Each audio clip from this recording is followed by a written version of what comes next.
राजा वीर और रानी सिया का जादुई गुलाब। बहुत समय पहले की बात है। नीले पर्वतों की छाया में बसे राज्य उमंगपुर में राजा वीर और रानी सिया राज करते थे। उनका राज्य खुशियों से भरा था क्योंकि राजा और रानी अपनी प्रजा का हमेशा ध्यान रखते थे।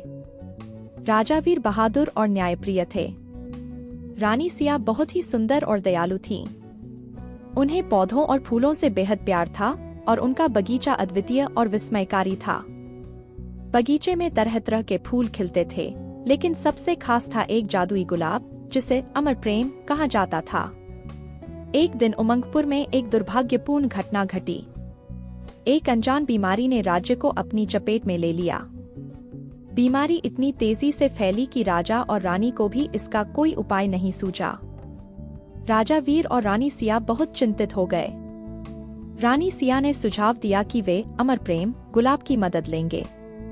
यह गुलाब न केवल दुर्लभ था, बल्कि कहा जाता था कि इसके पास चमत्कारिक शक्तियां भी थीं। रानी सिया ने एक विशेष रस्म की तैयारी की, जिसमें गुलाब की पंखुड़ियों को संगीत की धुन पर नचाया जाना था। राज्य के सबसे अच्छे संगीतकारों ने बगीचे में एकत्र होकर एक मधुर संगीत बजाया। जैसे ही संगीत शुरू हुआ, अमर प्रेम गुलाब ने अपनी जादुई शक्तियों को सक्रिय किया।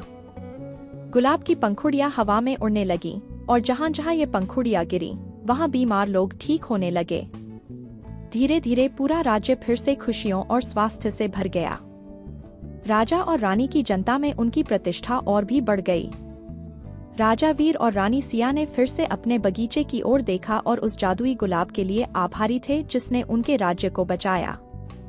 उस दिन के बाद से अमर प्रेम गुलाब को न केवल उमंगपुर में बल्कि आसपास के राज्यों में भी प्यार और उपचार का प्रतीक माना जाने लगा।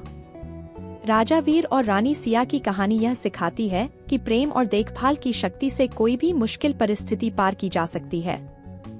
और इस तरह राजा और रानी अपनी प्रजा के साथ मिलकर खुशी और शांति के साथ जीवन यापन करते रहे और उनका जादुई गुलाब हमेशा उनके बगीचे में खिलता रहा।